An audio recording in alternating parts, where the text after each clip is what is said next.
Sim. É um programa de computador, é verdade. Significa um ser humano.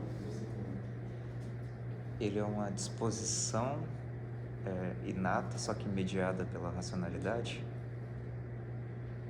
Mediata pela... Racionalidade. Sim, depende, como vocês viram, né? Instinto tem que ser educado, precisa saber qual é a sua finalidade, né? Saber entregar as coisas, né? Nesse sentido, o que faz a racionalidade? Ela mostra para o instinto os seus objetivos, a sua finalidade, né? A sua causa final.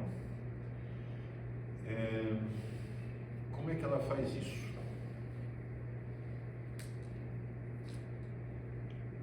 Coragem. Chute com toda a paz, a gente...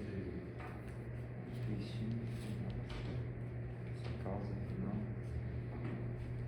Como que a O que a gente racionalidade chama a mostra... cultura? O que a gente chama da educação dos instintos? A gente chama como cultura.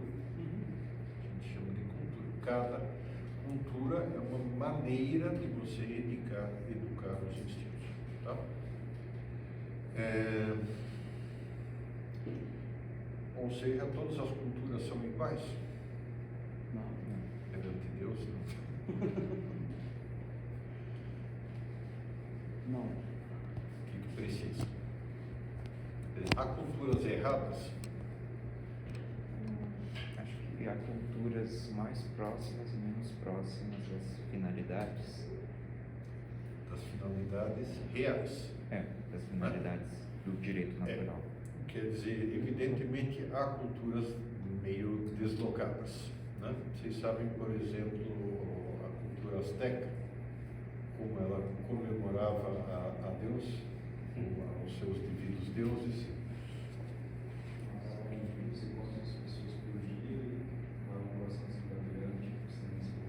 Isso. Quer dizer, para eles, como na verdade para todas as tribos desde sempre, você sabe o que significa Yanomami, né? Não. Yanomami significa ser humano. Sim. O que significa que o resto dos índios e o resto dos brancos e o resto de tudo não são seres humanos. Então os astecas funcionavam assim, né? Nós somos seres humanos, o resto a gente usa, né? Mais ou menos gado, né? Como você tem que oferecer sacrifícios a Deus, a essência, núcleo de qualquer religião, então eles naturalmente pegavam o gado, né? Para oferecer sacrifício, ou seja, todo mundo, e até, digamos, eles mantinham áreas inimigas dentro do Império Azteca, justamente para poder, de vez em quando, pegar escravos e futuras vítimas de lá. Né? Então, sabe como era a comemoração da primavera? Como?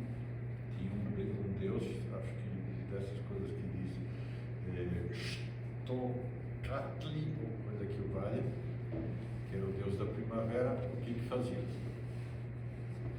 Não das mulheres escravas, não. Não, esfolavam o escravo e o sacerdote vestia a pele do escravo para simbolizar o novo verde que veste a terra. Nossa. Verde. O principal deus era Huitzilopochtli, e esse aí, digamos assim, na verdade foi o começo da conquista propriamente dita, né? Porque Cortés chegou com seus 300 gatos pingados na cidade do México, com seu 1 milhão e pouco de pessoas, de moradores, né? Foi recebido pelo imperador e tal. Ele e o pessoal foi tudo alojado no palácio. Aí, a certa altura, o sogro Cortés mandou 3 navios para pegá-lo de volta, né? Porque, na verdade, o Cortés tinha organizado a sua expedição clandestinamente, né? Ele era, digamos, tinha casado com a filha desse cara, que era o governador de Cuba, só que era um cara que não conseguia trabalhar, não conseguia arrumar emprego, não conseguia fazer nada. Então, por causa disso, ele pegou, roubou todo o material do sogro, organizou uma expediçãozinha por conta própria e foi lá. E o sogro mandou 3 navios atrás dele. Então ele teve comandados pelo Pânfilo de Narvaez. Aí ele foi o Cortés, digamos, teve notícias disso, pegou mais ou menos 150, 180 soldados dos que tinha e desceu de novo para Veracruz, cidade onde ele tinha desembarcado, para conseguir pegar esse pessoal. E aí ficou o restante, os outros 120, na cidade do México, sob o comando de Pedro Alvarado. E no dia seguinte era uma festa do Huitzilopochtli. Então, ele percebeu o seguinte: naquele dia, 120 mil prisioneiros de guerra iam ser sacrificados a esse Deus da guerra. Aí o Alvarado não aguentou. Que estavam fazendo isso no meio da festa, portanto, no meio do sacrifício do alto do templo, pegou os seus 120, subiu lá, matou os sacerdotes para pôr fim naquele negócio lá. De fato, conseguiu pôr fim, mas deixou naturalmente toda a cidade contra ele. Eles ficaram prisioneiros dentro do palácio. E como tinha amiga, digamos, o imperador Montezuma estava com eles, né? Aí eles ficaram com esse negócio simplesmente dentro do palácio, prisioneiros do palácio, sendo o imperador prisioneiro deles. Então ficou uma situação travada. Bom, então é isso. Vocês acham que uma civilização que mata 120 mil pessoas num dia de festa, que esfola escravos para lembrar da festa, para comemorar um determinado evento, etc. Vocês acham que tudo bem?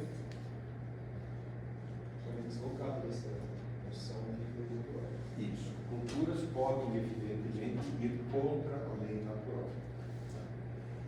E o que se espera da razão no momento em que ela seja capaz de dizer este é o caminho, esta é a maneira de realizar esse instinto?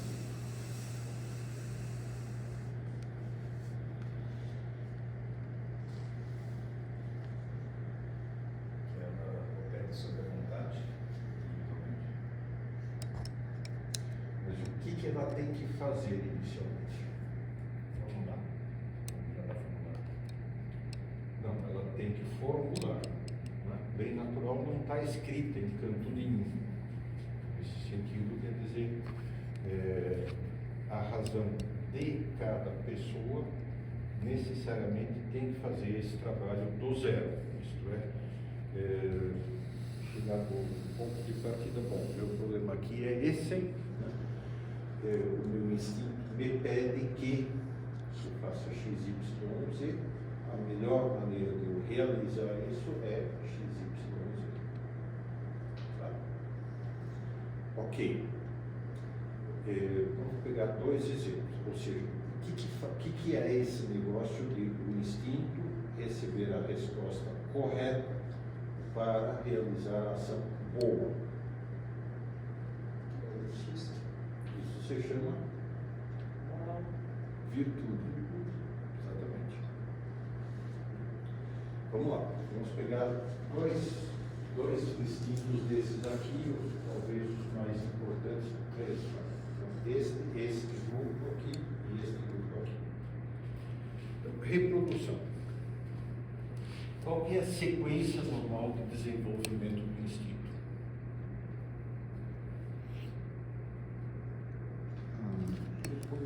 verdade,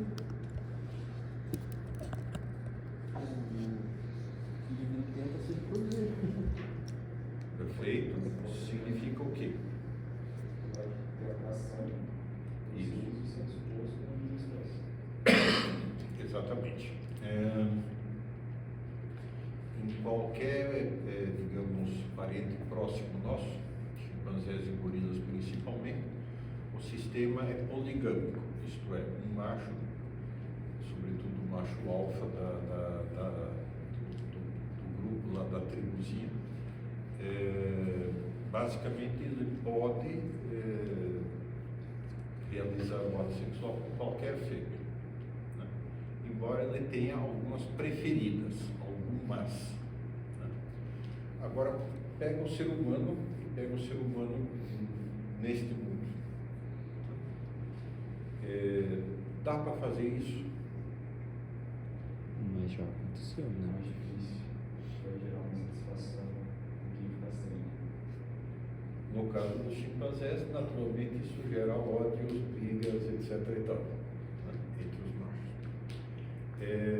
No nosso caso, Até pode acontecer, mas tem um limite, né? Porque ó, as sociedades foram poligênicas, né? Como chama? as sociedades poligâmicas Funcionais, antigas, né? E, sobretudo, havia em geral uma pessoa poligâmica que era o chefe, Em geral era a pessoa mais mais rica, exato. mais esposas tinham. Os patriarcas, né? Agora, beleza? Vocês lembram o caso da história bíblica de Davi e da mulher de Urias? Uhum. Ele sabe. E aí? Não deu muito certo, né? Quer dizer, o que ele teve que fazer foi matar o Urias, indiretamente, etc. Tal, mas manipulações próprias do poder, etc. Mas é isso. A única sociedade propriamente poligâmica hoje ainda são o islâmico. Né? Quanto você pode ter, digamos, quantas mulheres você pode ter? No Islã, 4. Em teoria você pode ter até 4. Alguém tem 4 mulheres? É raro. Raríssimo, para não dizer inexistente. É. Por quê? Caro. Trabalho. Caríssimo. Segunda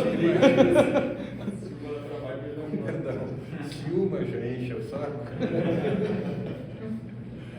Uma já é cara. E Maomete é 9. 4 simultâneas, o que tem de briguinhas, ciúmes, invejas, reclamações, problemas, é infernal. Então, na verdade, na prática, o que acontece na sociedade islâmica é que o cara tem uma mulher, divorcia, aí tem a segunda, divorcia, aí tem a terceira, divorcia, e aí tem a quarta, divorcia. Ou não.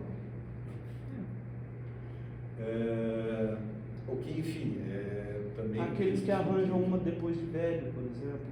Sim. E até arranja uma segunda esposa. Uma segunda, uma terceira, tal. Eventualmente até uma quarta, mas não.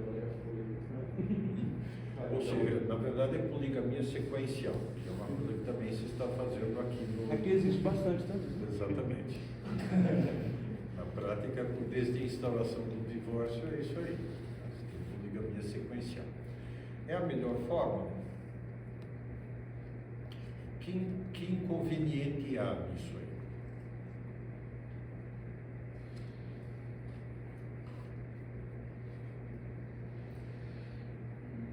Uma pessoa é capaz de reunir um grupo pequeno de pessoas, vai ter todas as mulheres, é isso?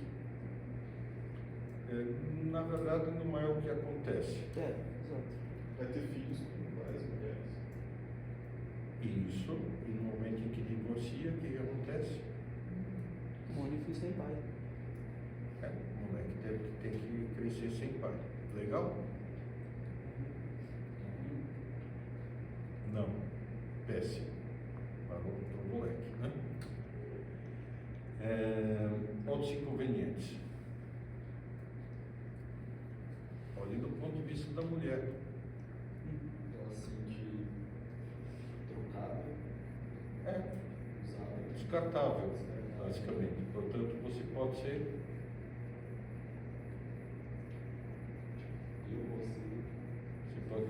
a mulher pode dizer, eu sou um objeto de uso, não sou uma pessoa. Ou seja, quer dizer, esse sistema necessariamente deixa metade da humanidade sendo tratado como se fosse uma coisa, como se fosse um objeto, como se fosse algo que se pode possuir temporariamente e jogar fora. Não convém mais.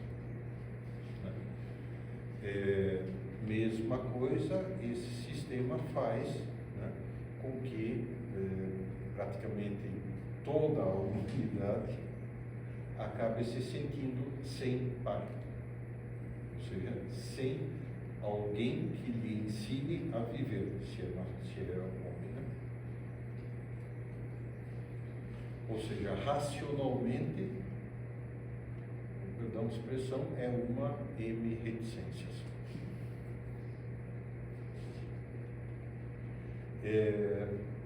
Portanto, quer dizer, qual que é o sistema racionalmente que faz mais sentido? Monogamia. Monogamia. Né? Adianta se você tem uma monogamia, digamos, temporária? Daí vai virar poligamia de novo, né? Você vai cair exatamente no anterior, é isso. Então, no momento em que você cria uma sociedade a possibilidade do divórcio, o que acontece? Você vai cair na poligamia sequencial. Uma pessoa que pensa em casar, pensando em se der errado, é só separar. Tá direto. Um amigo meu ouviu no ônibus, né, duas moças lá atrás dizendo, não, quando acabar, eu quero que seja tudo tranquilo, uma boa, né, que não haja brigas, Não que haja litigioso. tudo já, né, perfeitamente estabelecido. O contrato pré-nupcial. Né? Legal, né? Ah, bacaníssimo. Né? Ou seja, aí quer dizer, o que acontece? Para que realmente se respeite a totalidade da pessoa, de todas as pessoas, mulheres e homens envolvidos, a única maneira real é o quê? Monogamia perpétua. Fora da própria consequência da reprodução, vamos dizer assim, é a formação do núcleo familiar. Se ele não for estável, minimamente duradouro, ele também não está na sua melhor forma. Causa essa sensação de desamparo, né? Que você falou que todo mundo fica sem pai. Essa sensação de. Suponhamos, eu tenho um filho, até pelo menos uns 14 anos, ele é mais racional, que fique junto, só que depois você vai ter outro. Por isso que é essa racionalidade da perpetuidade, né? Da monogamia, justamente mantém-se junto para que a estrutura familiar não colapse. Exatamente. Você não vai... Só que manter-se junto, evidentemente, significa um esforço, um Claro. enorme esforço da parte dos dois, né, pais. Não simplesmente, né? Então, beleza. Então, do ponto de vista do instinto, o que acontece? O instinto tem duas fases centrais. A primeira, que é a fase namoro, cujo grau máximo é ato sexual, cuja realização é o ato sexual. Né? Há uma atração por caracteres sexuais secundários, meramente, digamos, pelo aspecto mais exterior da pessoa, e a finalidade do instinto é conseguir chegar no ato sexual. Acontece que, no caso do ser humano, né, isso é apenas uma parte do instinto. O restante do instinto quer o quê? Criar a família. Quer uma família, exatamente. Então, normalmente, o que acontece quando você tem um ato sexual antes de um compromisso vital? Se já realizou, então não tem muita necessidade de partir para a segunda fase. Exatamente. Você mata a necessidade de partir para a segunda fase. Né? Nessa matéria, digamos, hoje em dia a mulherada está imbecil. Porque cedem aos caras, ao invés de serem espertas e dizer, né, comigo não, viu? Quando eu estiver pronta, aí sim, eu estarei pronta quando você me prometer uma absoluta garantia de vida pelo resto da minha vida. Você não vai me largar de barriga pra cá, né? Exatamente. Agora que conseguiram convencer a mulherada de que é mais legal também ficar tocando em parceiro. O feminismo é, de certa forma, toda uma espécie de ideologia montada pelos homens para para convencer as mulheres de que elas têm que ter a mesma liberdade que os homens, e senão estão sendo, digamos assim, oprimidas, exatamente. Né? Nesse sentido, funcionou maravilhosamente. Nos Estados Unidos está uma maravilha. Agora, honestamente, cá entre nós, vocês gostariam de casar com um feminista? Jesus me livre, me guarde. E é isso, de fato. O que você precisa ter filhos. Para você ter filhos, você precisa de um ambiente de segurança e tranquilidade. A gestação do ser humano é diferente dos outros animais, né? Nossa gestação não é exatamente 9 meses, né? São 12, 13 anos, 14, sei lá. Sim, não é, digamos, gestação. A gestação. Sim. Eu estou usando o termo analogamente. Né? Sim. Qualquer animal normal, inclusive chimpanzés, é no máximo 4 anos o tempo de formação da prole até que ela seja independente. Né? No nosso caso, são quase 20 anos. Né? Vai, tradicionalmente, no mínimo 13 a 15 anos. Compara com o gato, da versão inglesa. Sim, é óbvio, não? Então, o instinto pede isto, segundo pede filhos. Pensem vocês, qual é a diferença entre o marido normal atual, que conseguiu ter 1 ou 2 filhos e dedicou o resto da sua vida a ganhar dinheiro, então ele consegue ter casa, consegue ter um carrão, consegue ter não sei o que e tal, né? E tem 1 ou 2 filhos. No dia no seu último aniversário, quanta gente estará lá? 6 ou 7. Depende de quanto se tiver netos. Né? Depende se teve netos. Se teve netos. Se teve netos, exatamente. Agora pense o clássico avô italiano, assim, o clássico padrone italiano, que tinha 8 filhos, cada um deles teve 6 ou 9, ou quanto fosse tal. Último aniversário, todo mundo na casa dele, quanta gente? Então, sim. Olhem de um jeito e olhem do outro. O que vocês gostam? Acho que casa mais cheia vai legal. Casa mais cheia, legal, né? Até porque as brigas são muito menos importantes. Então, isso quer dizer, em que caso o instinto fica mais claramente satisfeito? No caso de a mulher ter dito, legal, peraí, só vamos casar. E uma vez casado, ter 2 filhos. Toda a modernidade foi uma espécie de tentativa de desmontar isso. E parte do instinto Não também. só tentativa que deu certo em 90% dos casos. O instinto ele é mais satisfeito no casamento porque também no ser humano esse instinto de reprodução não é só fazer o filho.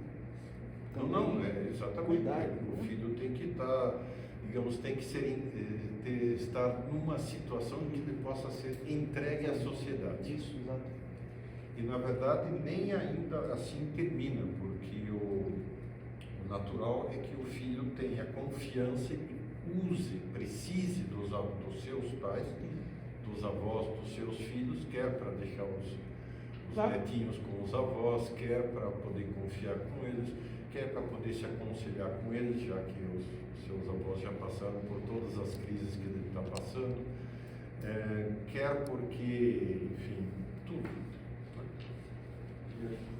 Talvez a gente tenha sido entendida melhor, porque acho que essa segunda parte da introdução é colocada como não um instinto, mas como uma função social. Função social, a gente pode fazer de outra forma, talvez afetiva não. Sim, mas é que, digamos, desculpa, mas houve uma dessapientização monstruosa ao longo da modernidade, por causa do racionalismo. Né? Quer dizer, não, para que basicamente, que é próprio de uma revolução. A modernidade começa com uma revolução que é a Revolução Protestante. Qual é a diferença de uma revolução e de uma reforma?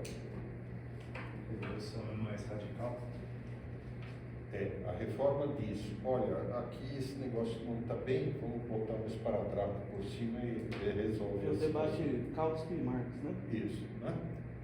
Revolução significa o seguinte, não, está tudo mal, B, né? Então, arrasa tudo o que tem e vamos construir do zero, que de fato fica melhor.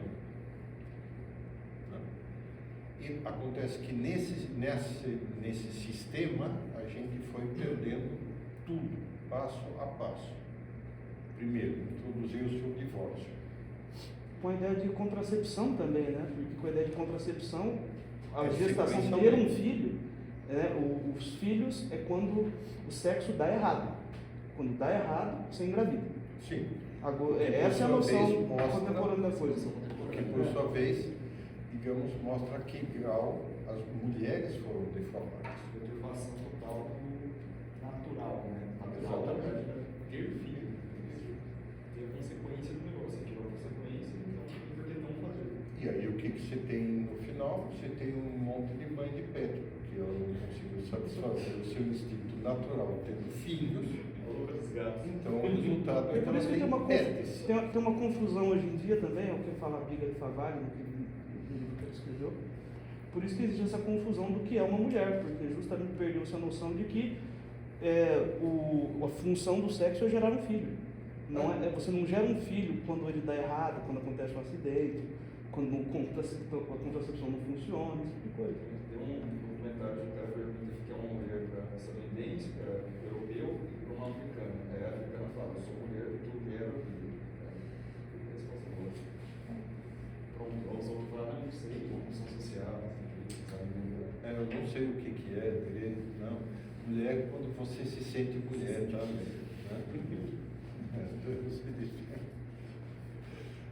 Tem uma questão biológica envolvida, né? Aliás, bastante evidente. uma realidade que ela não pode.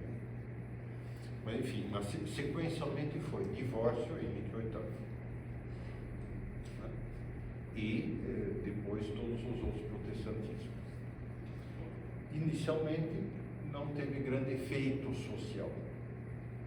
Era só uma possibilidade, mas 150, 200 anos depois, 1700, começa a já ser bem mais comum. 300 anos depois começa a ser bem sério. 400 anos depois, que foi todo o século XX, né, começa a virar praga, epidemia. Né? Se você pode divorciar, então, necessariamente, o que vai para o saco em seguida?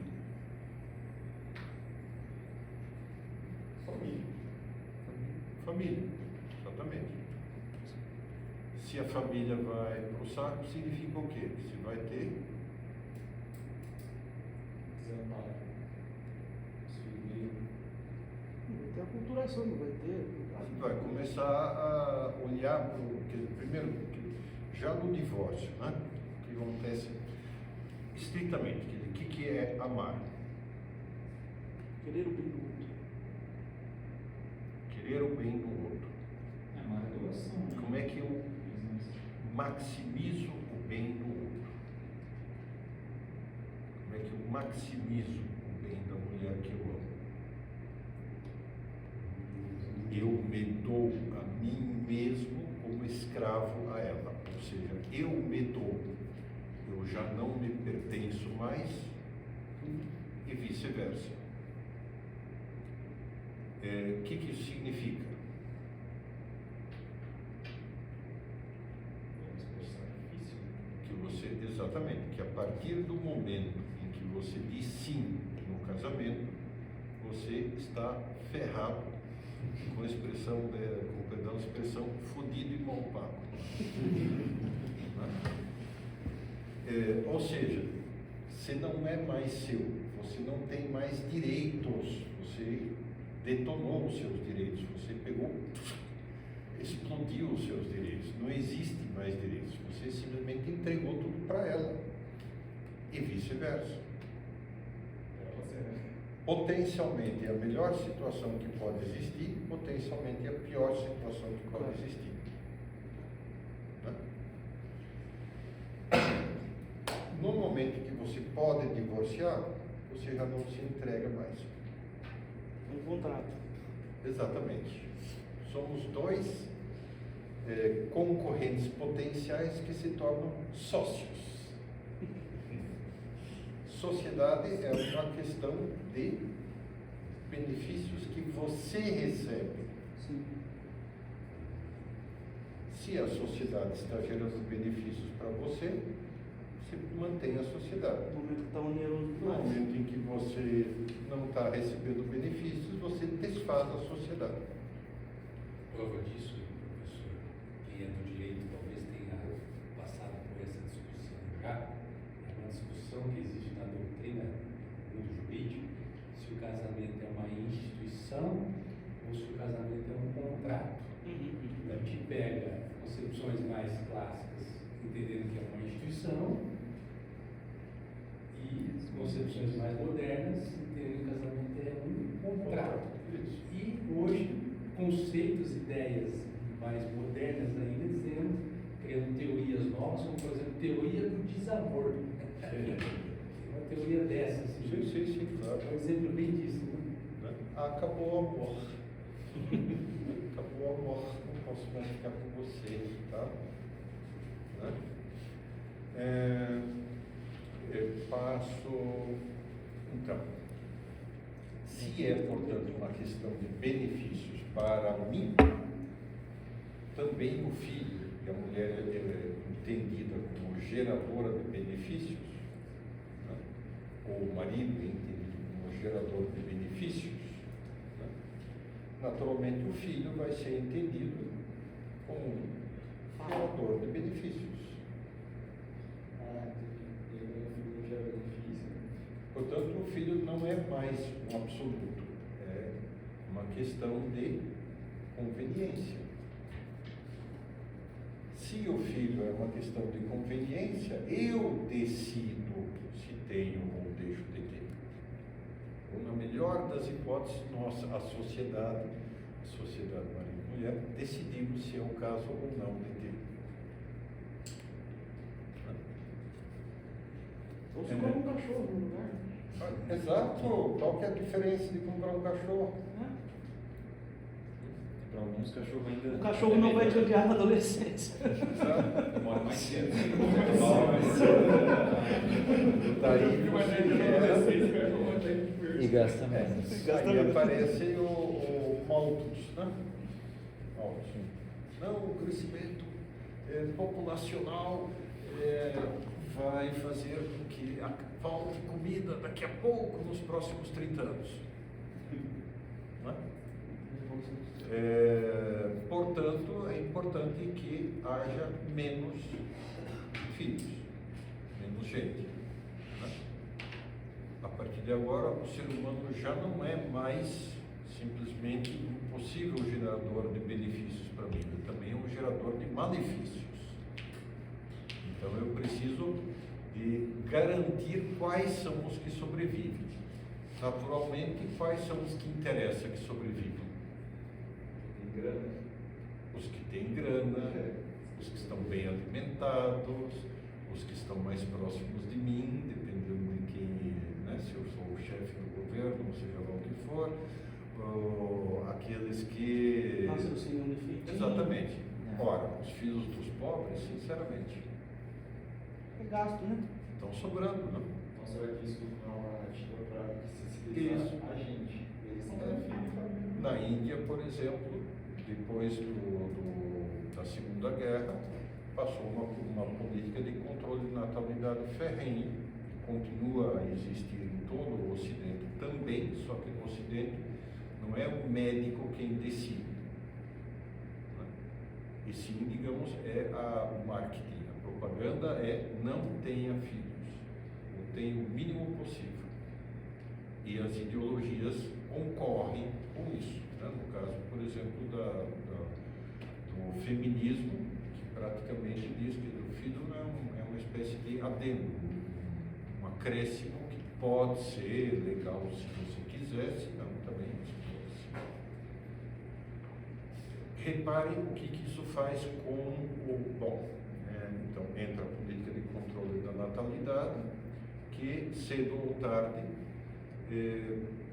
que é uma política, na verdade, que dá o máximo de valor para a conveniência. E se o máximo é a conveniência, que acontece cedo ou tarde? Melhor não ter filho, Tem certo? coisas muito mais convenientes do que ter um filho. Claro, infinitamente mais. Posso ir mais uma vez no cinema por semana, posso, sei lá, posso me permitir mais, né? Posso ter um monte de outros benefícios que substituem maravilhosamente bem. A lógica da conveniência ela acaba no hedonismo, né? Né? A lógica da conveniência acaba no hedonismo. O hedonismo total e tal, que na verdade não precisa mais ter filhos para isso, né? Me parece muito que toda essa narrativa ela pega porque é um problema do ego. O ego humano, ela apela para o ego humano. Então, Sim. uma pessoa que não é tão egoísta que vai ser tão pega, por exemplo. Acontece que egoísmo ou não é pura e simplesmente racional. Isso é uma decisão racional. Eu dou mais importância a mim do que aos outros, ou eu dou mais importância aos outros do que a mim. Essa é a decisão primária moral de qualquer ente racional, né? É a primária. Muito bom. O que acontece com o instinto nesse sistema? Ele então, primeiro, a parte inicial, a parte infantiloide do instinto, a parte que corresponde à infância e adolescência, sobretudo a adolescência e iniciozinho da maturidade, que é a parte mais predominantemente sexual, essa, só que ela não substitui o resto. Então, o cara vive nesse esquema até os 50 anos, e o que ele começa a perceber? Sozinho. Ele está só, literalmente só. Se ele está só, ele está indefeso perante o mundo como um todo. Se ele está indefeso e não pode se defender do mal, ele cai na tristeza e no desespero, psicologicamente conhecidos como depressão. Qual a doença do século XIX? Depressão.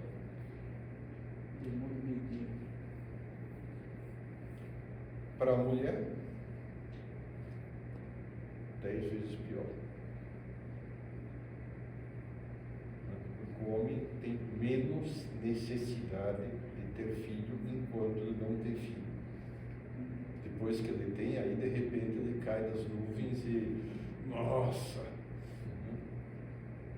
Então é interessante, porque a ideia corrente é que esse sistema de casamento, monogâmico, etc., É a repressão sistematizada do instinto de reprodução. Sexual. O senhor está dizendo, então, que na verdade é a fruição completa do instinto. É a mais perfeita fruição do instinto sexual. Interessante. Muito bom.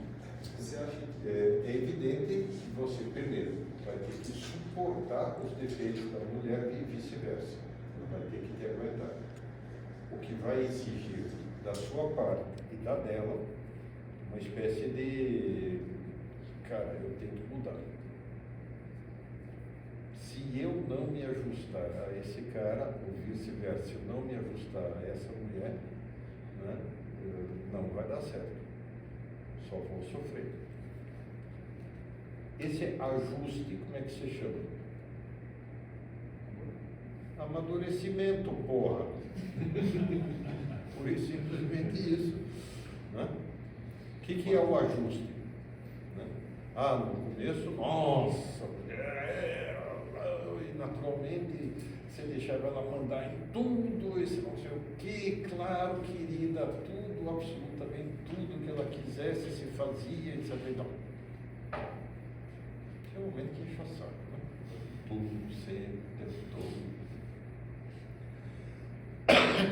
Mas o homem é basicamente acomodado. É tão bom ser passivo, né?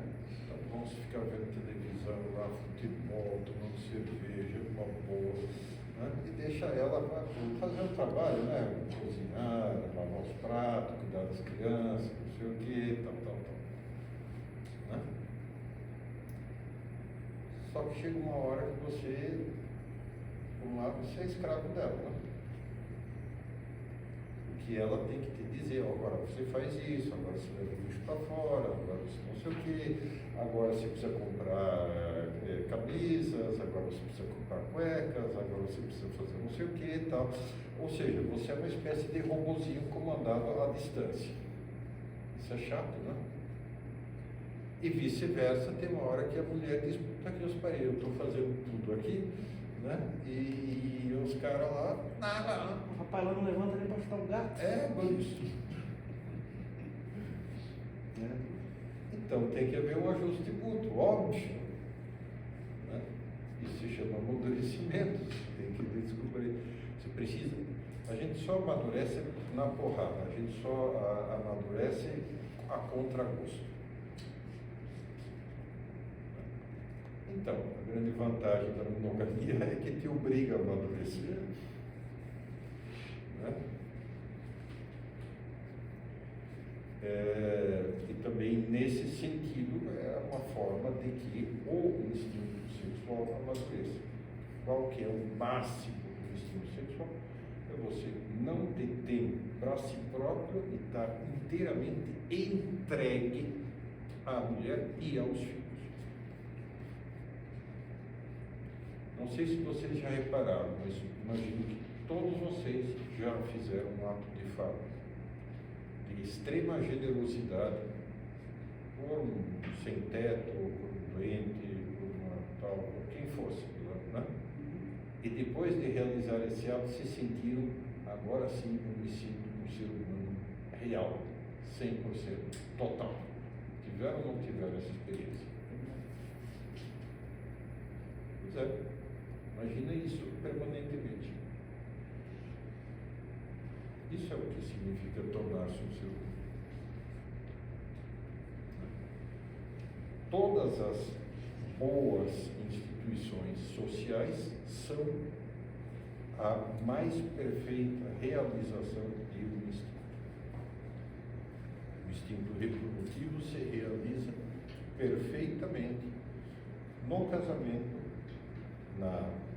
no celibato até o casamento, no casamento e nos filhos. Isto é meramente racional, não é uma fantasia religiosa inventada por aquela instituição desvirtuada que se chama Igreja Católica. Os protestantes não têm muito problema, eles embarcam nesse esquema aí.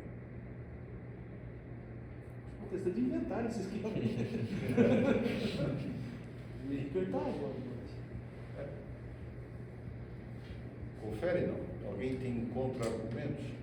Não, eu só ia falar que, então, talvez o problema é que aceitar essa nova narrativa de mulher é a falta de informação. E boa parte é pura e simples ignorância, como sempre. Né? E, em boa parte, quer dizer, essas narrativas não estão isoladas, elas estão dentro de uma super narrativa geral, que é a narrativa de que não precisamos de Deus, nós sozinhos montamos a situação ideal para nós, a razão é o nosso guia nesse processo e a situação da humanidade é de um progresso constante. No caso, honestamente, não parece ter havido progresso.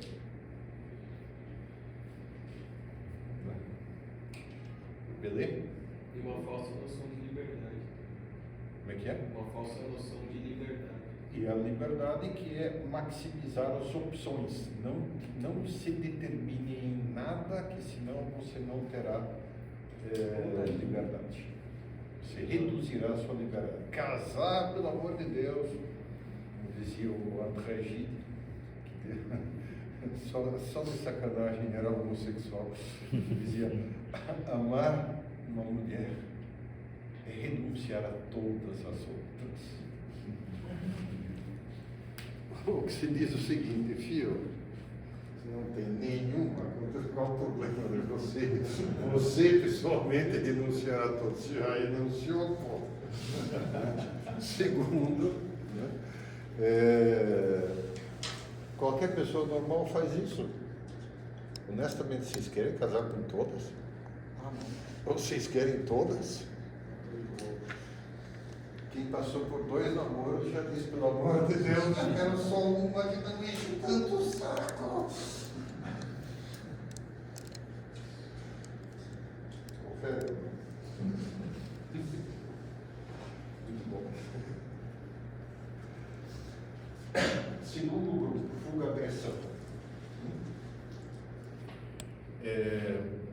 Instinto de fuga, fizemos uma breve descrição da sequência, digamos, dele, né? Qual que vocês diriam que é a educação racional a ser dada ao instinto de fuga e agressão? Isto é, aos medos e às raivas. Esporte.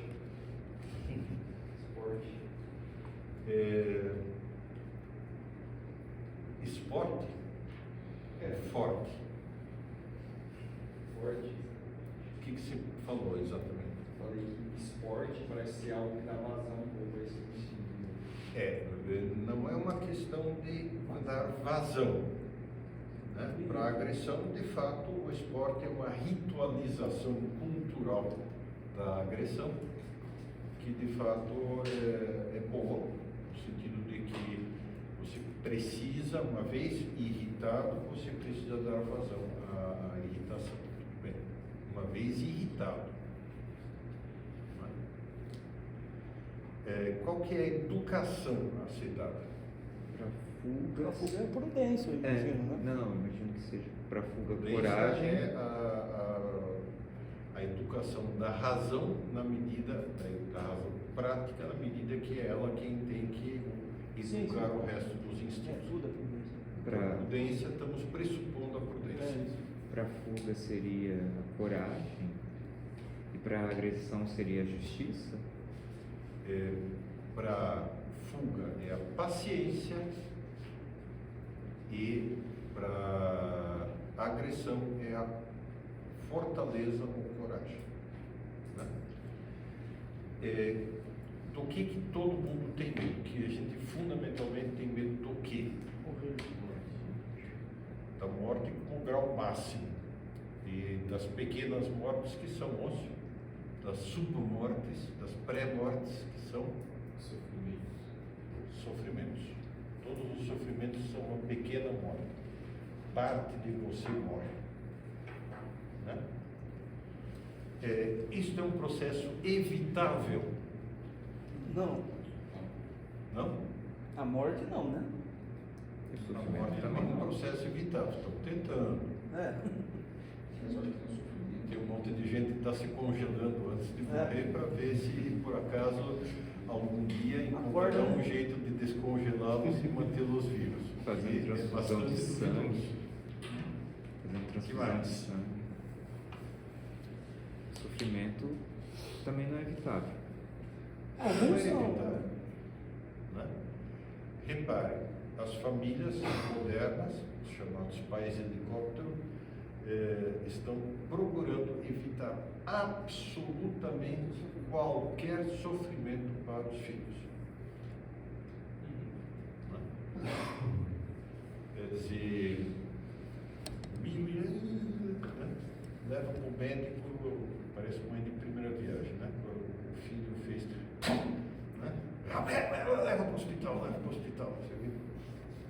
Pode ser algo grave, não é algo grave.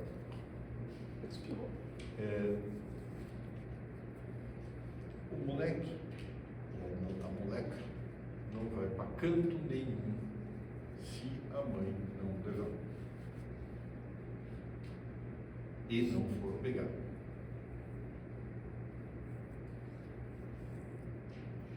Tem cara que está sendo levado para a universidade pelas respectivas mães.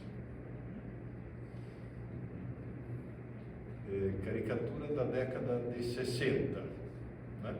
Quer dizer, caricatura, na verdade, a caricatura se na década de 90, mas então, primeira situação, então, década de 60. Professor, o moleque e os pais olhando para o moleque e mostrando a nota e dizendo: como é que você me explica isso? O moleque, década de 90, os pais, o moleque, todos olhando o professor, mostrando a nota e dizendo: como é que o senhor me explica isso? Ou seja, o moleque não pode sofrer mais. Se ele está sofrendo, a culpa é do ambiente, de outras pessoas, de alguém, jamais, em hipótese alguma, por conta própria, por culpa própria. Né? Resultado, o que se está formando? Pessoa que não tolera nenhum grau de frustração. Nenhum grau de sofrimento, exatamente. Você está formando bananas.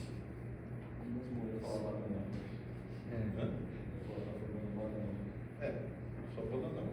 Hoje em dia, os jovens não toleram nem tédio no Pois tipo é, de pois é. acesso de entretenimento que possuem, Tá? que não conseguem ver um filme, por exemplo, de 1h30, Sem mexer no celular, sem, né? Eu vejo Nem- isso no cinema e fico revoltado. nem um tédio, assim, que nem dá para chamar um sofrimento.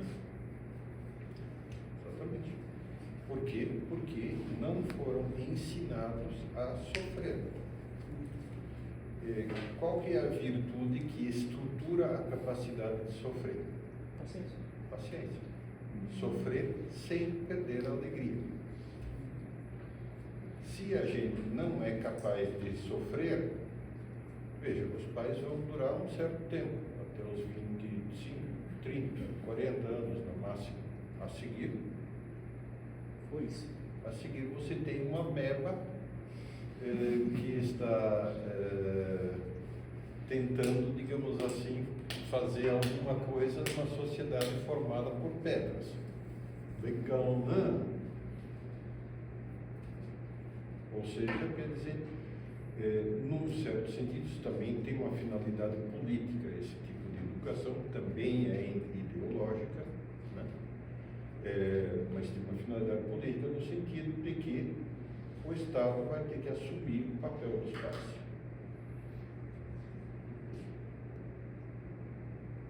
Isso quando não é a indústria do entretenimento também, que assume o lugar dos pais. Mas ele tá ligado. Estado, indústria, acho que sim. Estado e indústria já são uma simbiose. Conglomerado, só É. é formal. Só que veja, por outro lado, tanto o Estado e a indústria estão formando os seus futuros diretores, né, como amebas. Ergo será uma sociedade de amebas dirigida por amebas. Quanto tempo vocês acham que dura isso? Nossa, vai passar de geração. 2 gerações, assim, então,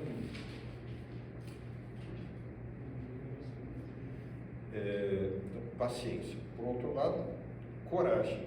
Como é que você reage diante de coisas que te, digamos, claramente te são prejudiciais? Ou não só prejudiciais para você, mas prejudiciais em si, para qualquer ser humano. Como é que você reage perante o mal? Agressividade, né? Uma certa agressividade. Claro, tem que ser com agressividade. Nossa coragem, você se impõe. Exatamente. Portanto, você tem que ter coragem para atacar. É a virtude correspondente a isso. Então, a agressividade ela tem que ser algo bom para você construir algo, não serve só para Claro. esses casos de defesa. Claro. Agora, o que é necessário para que você tenha agressividade? Você tem que reconhecer o mal, primeira coisa. Segunda, Disciplina. Disciplina do Disciplina. disciplina no sentido de forçar-se a atacar o inimigo. Virar com isso um mal, sim, virar um prejuízo para você, virar. Faz parte. Vão ficar com medo de se auto-preservar, assim, que tipo, não. Exatamente. Vou quebrar, não consegue. Olha, vocês estão cansados de ver filme de veteranos da guerra no Iraque, veteranos da guerra de não sei o que, mais recente, veteranos da guerra do Vietnã, com brutais problemas psicológicos, incapacitados psicologicamente, etc. Por alguma razão, não há um único filme, nem um único relato de veteranos da Primeira Guerra ou da Segunda Guerra que têm Principalmente da grandes Segunda. problemas psicológicos. Meu pai foi veterano da Segunda Guerra e não tinha problema psicológico nenhum. Isso que eu Por quê? pensei. A razão que você está lutando, né? Na Primeira Guerra, onde foi primeiro relatado o shell shock, né? Que hoje Não, se chama tudo de bem, cara. resposta ao mar. Explode uma bomba do lado do cara, Sim. ele vai ter, digamos, meio problemático por um Sim. certo tempo. Tá, tudo bem, né? Mas Claro. então, se Mas não, esse descolamento, né, pelo retorno, que nem foi com a guerra do Vietnã, Sim. Guerra do Vietnã é terrível, né? que é uma Quer guerra sem dizer- sentido.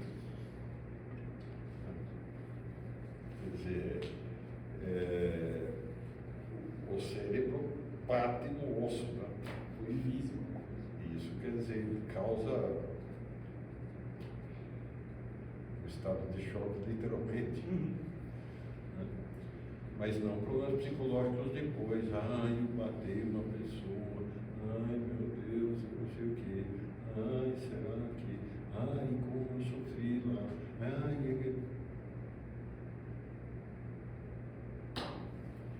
é evidente, né, que você vai sofrer uma guerra. É evidente que você vai ser virado do avesso. Aceita previamente. Não por acaso, todas as religiões, budismo, hinduísmo, confucianismo, taoísmo, cristianismo, islã, todos recomendam. Medite na morte. Ponha-se na situação em que você está morrendo e aceite todas as consequências e aceite o próprio fato de que você estará morrendo. Já hoje, agora, se você consegue aceitar a morte sem ficar chorando, sem ficar dizendo, ai, não quero ver. Se você consegue olhar de frente e dizer, pode ir. 99% dos traumas, problemas, ansiedades, embora, não parece. Pode demorar um certo tempo. A educação razoável perante aquelas coisas que você teme, todos os teus medos, é aceitar que aconteça. Previamente. Primeiro ato é dizer, pode vir.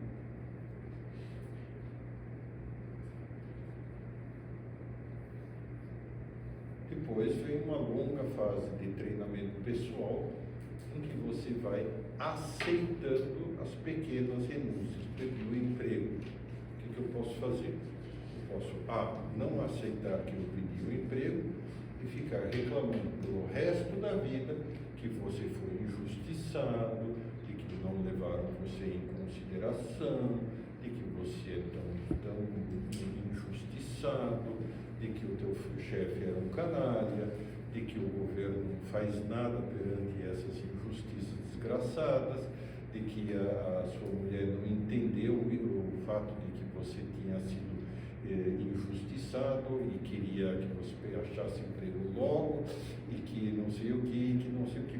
Beleza, pode ficar reclamando até o fim da vida, divirte-se.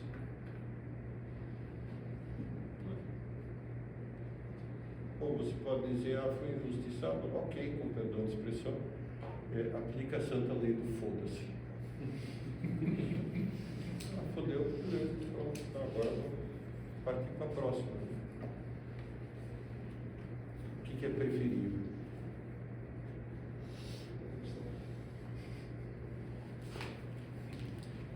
Hierarquia. Hierarquia, basicamente, o que é? Graus e valores,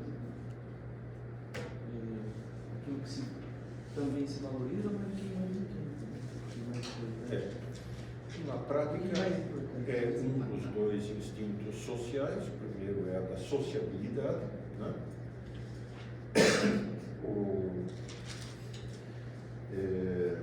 Hierarquia estritamente é fundamentalmente, do ponto de vista instintivo, uma questão de poder. Eu mando e os outros obedecem. Interessante, é uma pesquisa feita em Alcateia de Lobos. Vocês sabem quais são os 2 graus hierárquicos que têm o menor índice de estresse? O mais baixo é O chefe e o mais baixo. Qual é o grau mais alto de estresse? O meio. O do macho beta. Ele pode descer muito e ele também está perto de chegar no alfa. Exatamente. Agora, se eu já estou no fundo do poço, do chão não passa. Exatamente. E se eu já mando em todo mundo, É o carioca padrão, né? Sulista, tudo bem. Não tem grana, não recebe grande coisa, mas também, tá beleza. pior que está no fim.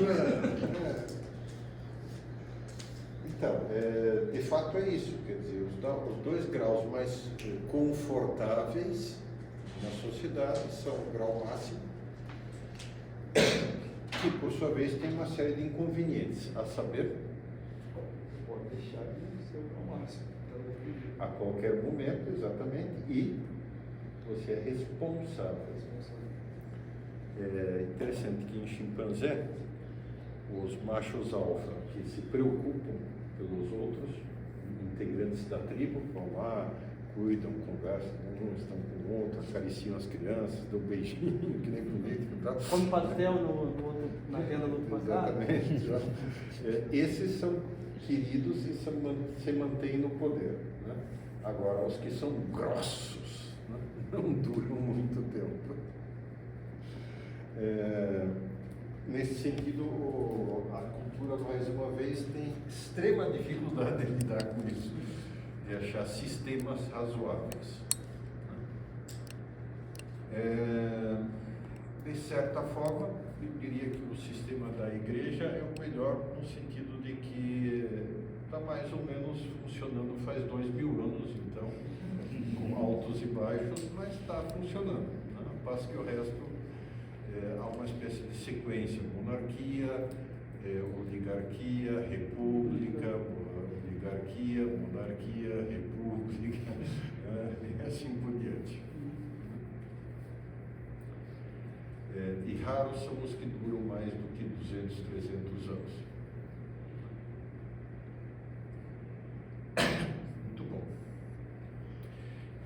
que isso implica? Quer dizer, um autêntico exercedor de poder, o que precisaria fazer?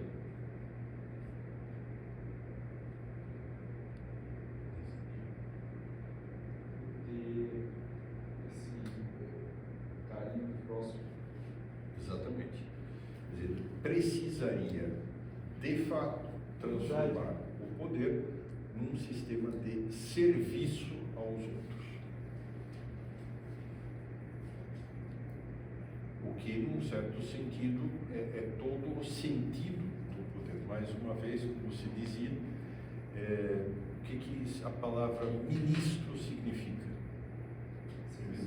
Ou a palavra servidor público. Em princípio, era essa a ideia, realmente. Só que na prática já se sabe, né? Mas se quer que um sistema funcione, põe a gente que tenha essa mentalidade nele. Há um sistema ideal, quer dizer, toda a modernidade, mais uma vez, a modernidade tentou achar o sistema que funcionasse melhor automaticamente, seja quais forem as pessoas que você põe ali, né? Capitalismo, libertarianismo na linha americana, republicanismo na linha francesa, sistema, ditadura do proletariado, etc. e tal. Algum funcionou minimamente? Monarquia absoluta? Não, Acaba, sistemas não funcionam. Esses sistemas funcionam um pouquinho no começo porque tem um monte de gente entusiástica que diz: não, vamos fazer essa porra funcionar. Deu 200 anos, começa a funcionar com gente que diz: sabe uma coisa? Vamos aproveitar que estamos aqui, né? Nos locupletemos. Exatamente, locupletemos. Locupletemos. E de os últimos 100 anos, que já é uma espécie de roubalheira desenfreada, etc e tal, e decadência total. O imperador romano, tem um imperador romano que comprou o título num leilão, não? Chegou nesse nível a decadência do Império Romano. Ele comprou o título de imperador num leilão. Foi. Bom, eu sei que o papado do século X, 900, chamado século de ferro do papado, era das três, estava dividido entre as três principais famílias de Roma: os Orsini, os não sei quem, os não sei quem. E, entre outras coisas, um papa foi eleito com 13 ou 12 ou 13 anos de idade, de uma dessas famílias. No outro caso, assumiu um papa de uma família que era inimigo mortal da outra família, do seu antecessor. Então, mandou desenterrar o seu antecessor, amaldiçoou o cadáver, queimou em praça pública e jogou tudo. Está excomungado.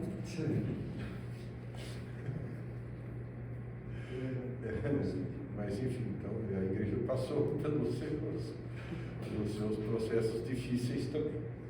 Mas aí depois veio o Gregório XII, se não me engano, Gregório Magno? que não é o Magno anterior, eu acho. O XII, ele tinha apoio do imperador alemão e a ideia era: chega, vamos botar um fim nessa porcaria que está muito zoneada. Né? Aí criou os cardeais e a partir daí o Papa passou a ser eleito pelo Colégio dos Cardeais.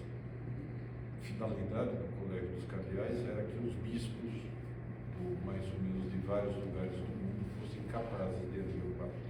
E trancava a porta, por isso que é chamado conclave, com chave, né? Justamente para que ninguém pudesse influenciar, nem as famílias poderosas de fora pudessem dizer: esse aqui, eu quero esse, tá? Né? Nem os bispos lá dentro recebessem sugestões para incentivos, para votar em um outro candidato. Muito bom. Então é um sistema que está funcionando mais ou menos. Tá? Tá por aí. Mas muito bem.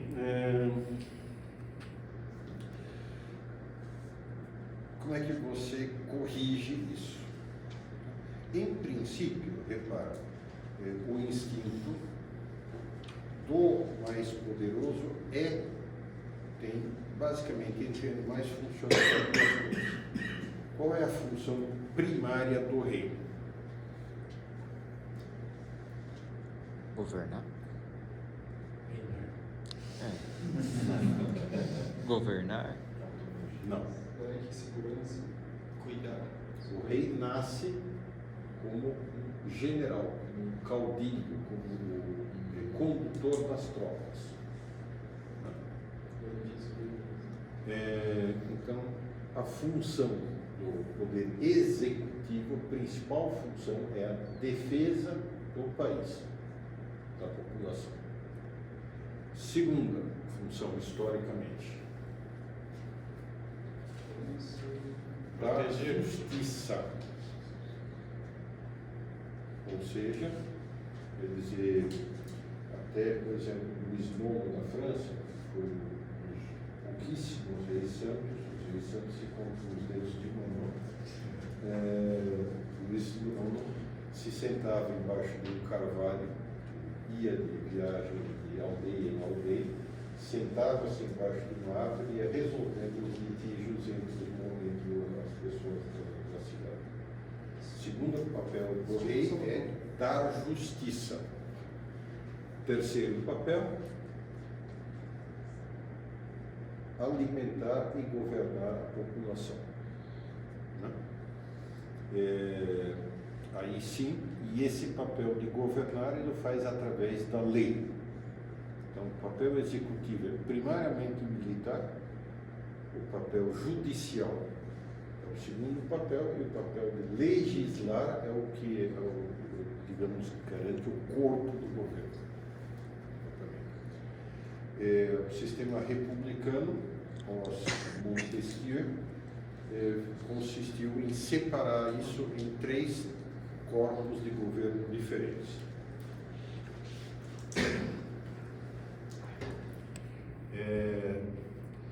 Agora, tudo isso pode ser entendido como uma forma de prestar serviço e pode ser entendido como uma mera estrutura burocrática. Enquanto há conhecimento e o ideal, vai se manter como uma coisa de serviço real. Né? Mas, em geral, vai acabar virando uma estrutura burocrática. Então, nenhum dos sistemas até agora chegaram nesse. Nenhum sistema de fato. Muitos sistemas foram muito bons temporariamente, durante um pouquinho de tempo, mas depois degeneraram. A monarquia, se você tiver um ótimo dele, vai ser bom no nome dele e depois. Eu digo monarquia, mas monarquia já teve N monarquias, né? Variantes, inclusive, de monarquias. Bom, então, agora, pessoalmente, com relação ao meu instinto pessoal, né? Como é que eu uso o meu instinto hierárquico?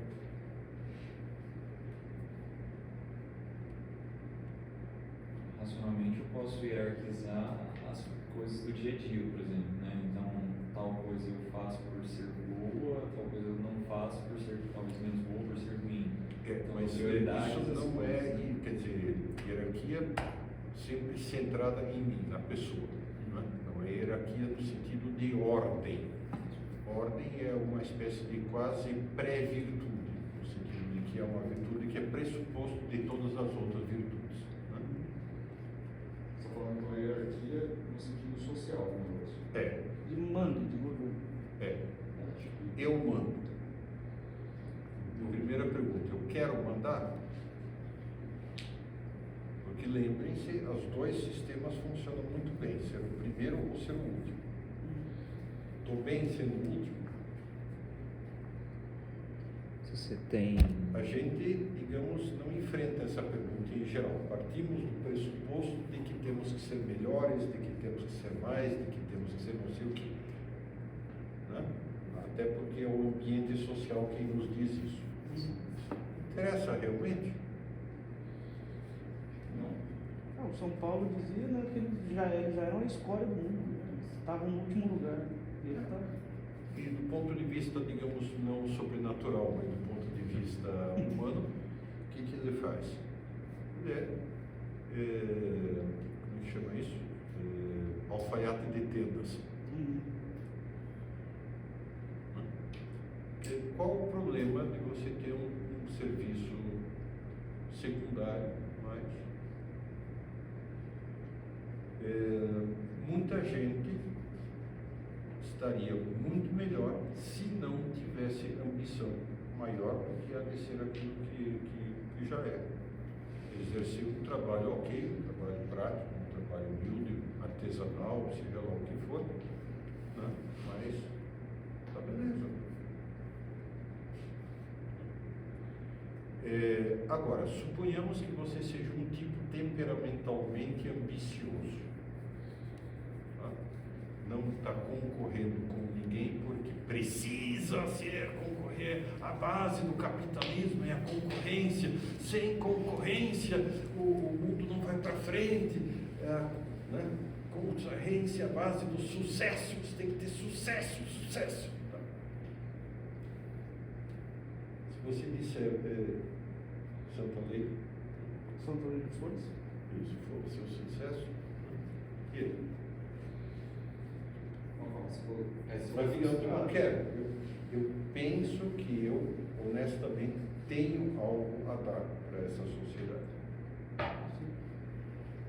Se for o cara que fala que fosse sucesso, mas que tem um temperamento que quer chegar no poder aqui. Sim, que ele quer dar algo de bom para o conjunto da sociedade. Ele sabe que ele tem algo de bom. Mas ele não quer mandar para ele ser quem manda. Ou seja, ele está lá Bonaparte. Né? Vocês sabem que o Bonaparte tinha um sistema de negociação que envolvia ele ficar fundo da vida, de chilique, gritos, etc e tal. Inclusive ele tinha um relógio de bolso, assim, não, né? Ele tinha um tipo de relógio de bolso, tinha dezenas e centenas, e uma parte da encenação dele, quando ele estava negociando com enviados de outros países, era ele ficar fundo da vida, jogar o relógio no chão, pisar, gritar, etc e tal, e todo mundo ficava intimidado e todo mundo acabava fazendo o que ele queria. Mas não era primário, não, totalmente pensado, planejado e encenado esse negócio. Mas porque o problema era, eu preciso mandar nessa porra. Né? Se você quer fazer isso, o sistema vai ser napoleônico, ou seja, você vai ascender rapidamente, vai chegar aos píncaros, vai conseguir fazer uma ou duas ideias importantes, tipo fazer o código napoleônico de leis, né? E depois... Mas a outra opção parece que, pelo menos na nossa sociedade, é uma máquina de demais as pessoas. Sim, mas mesmo assim, você tem aquelas pessoas que, de fato, têm o mais alto grau na sociedade informalmente.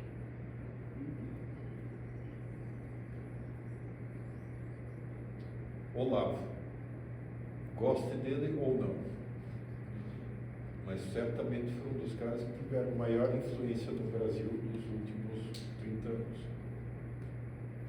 Né? Quem mais?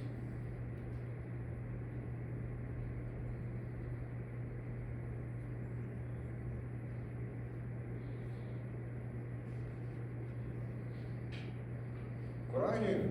Eu me perdi, o senhor estava perguntando quem teve influência no Brasil? Não.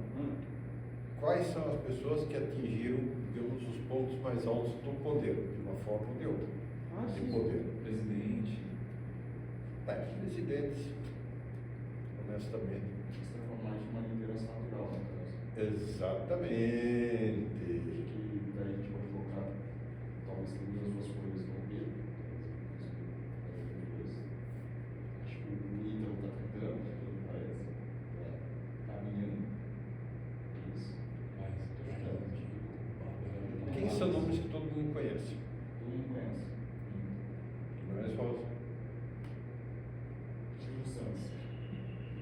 Espírito Santo. Eu falei de outro também. Mas é fato. Mas é verdade, fato. É fato. É verdade. Mais antigo Barão de Mauá, né? Barão de Mauá, exato. João Paulo II, Bento XVI, o resto não necessariamente, mas esses dois sim. Né? Que mais?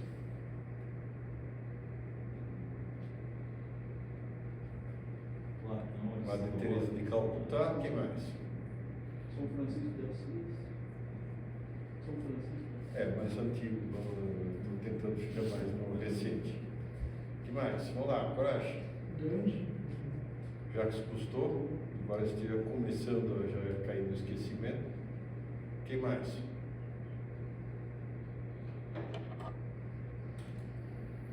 Falaram Gandhi ali atrás, Gandhi também. Hã? Falaram Gandhi ali atrás, tá certo? Dante? Gandhi. Gandhi, sim, sem dúvida. Nelson Mandela. Martin Luther King. Também tem os grandes por detestação. Stalin, Hitler. Lula. Não merece tanto, mas tudo bem. Enfim, ou seja, quer dizer, a questão é, eu tenho algo a dar, então o que me interessa é chegar numa posição de efetivamente possa dar isso. E virtualmente em qualquer área e em qualquer situação vital se pode ser assim.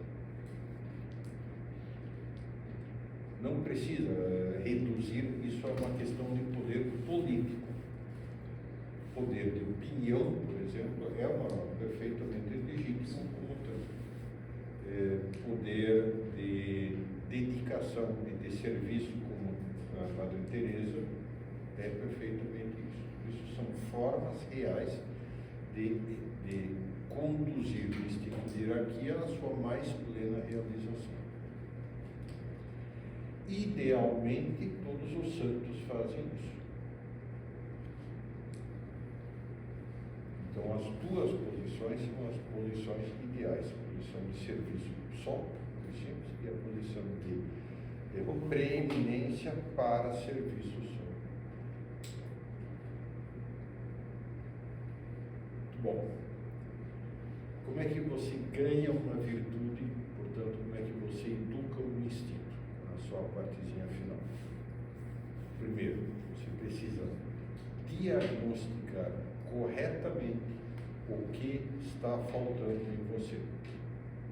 Como é que se faz isso? Exame de consciência. Todos os clássicos meios ascéticos, que são universais, não são só católicos,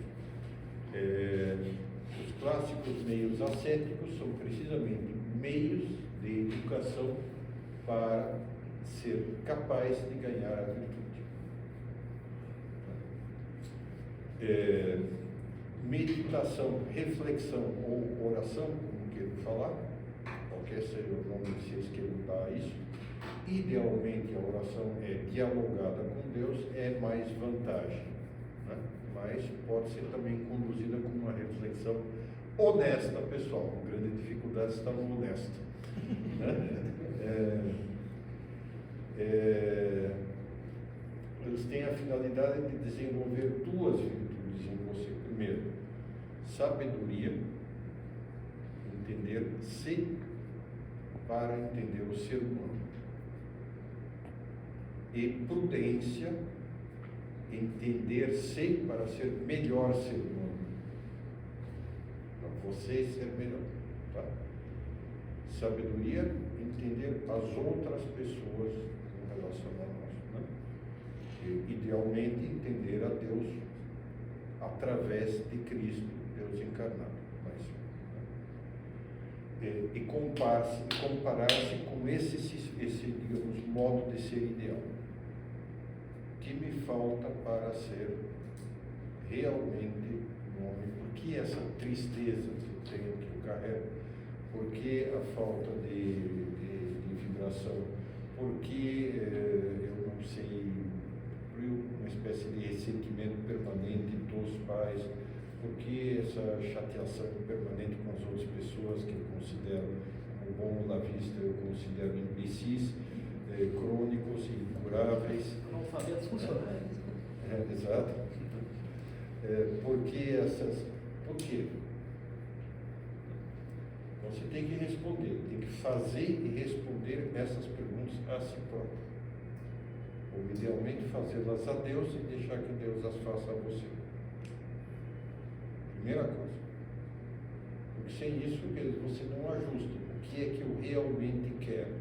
Em última análise.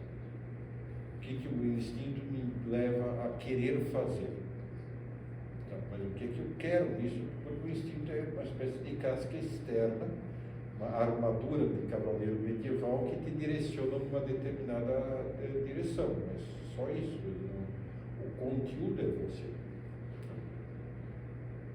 E esse conteúdo você gera na reflexão / meditação / oração. Tá? Segundo, conhecimento próprio, ou seja, exame absolutamente implacável com relação a si próprio. Esse exame fornece matéria-prima para reflexão e, ao mesmo tempo, mostra para você o que é necessário você melhorar. Neste sentido, as críticas feitas por pessoas que te querem bem, pais, mulher, que é absolutamente terrível para isso, não consegue, em geral, pegar o saco e espremer direitinho, ou seja, um bom amigo, né? O grande amigo é que ele não tem que aguentar você quando está com dor de barriga, quando está chateado e tal, né? O amigo se mostra a sua melhor face. Então, aqueles que te criticam com carinho, querendo o teu bem. Esses são extremamente importantes também, como forma de conhecimento próprio. A partir daí, uma estratégia. 90% da virtude você a ganha quando você entende o que você está fazendo errado e o que você realmente queria fazer. 90% da virtude. O resto é aplicação prática ao longo do tempo. Consequências práticas. Isso é aquilo que os clássicos autores de espiritualidade, especialmente os jesuítas, chamam de exame particular. Então, eu reparo que eu sou mal agradecido, eu agradeço muito pouco. Então, espanhol. Agradecer a minha mãe, agradecer a família e tal, agradecer todos os gestos de cortesia, fazer mais gestos de cortesia para, digamos, enxergar as pessoas trabalhando em ser agradecidas, etc, etc. Então, se especifica em 40, ou 50, ou 10, ou 12 itens, né, que cercam um determinado modo um determinado defeito. E aí você põe para si próprio metas que dizem assim, por exemplo, em uma semana eu vou agradecer todos os gestos bons que me fizerem em casa, na minha casa. Todos. Daqui a uma semana estarei agradecendo todos os gestos. Tá? Aí você diz, caramba, conseguir isso em uma semana. Você não vai conseguir em uma semana, você vai conseguir em 2 ou 3. Mas se você se propõe conseguir isso em uma semana, você vai se empenhar e vai conseguir resolver o grosso. Depois ainda vai ter mais 2 impulsos para tentar resolver o resto. Né? Ao passo que se você diz, não, então, isso aqui vai ser difícil conseguir, então daqui a um mês. Daqui a um mês você não sabe mais o que você queria. Por isso tem que ser rápido.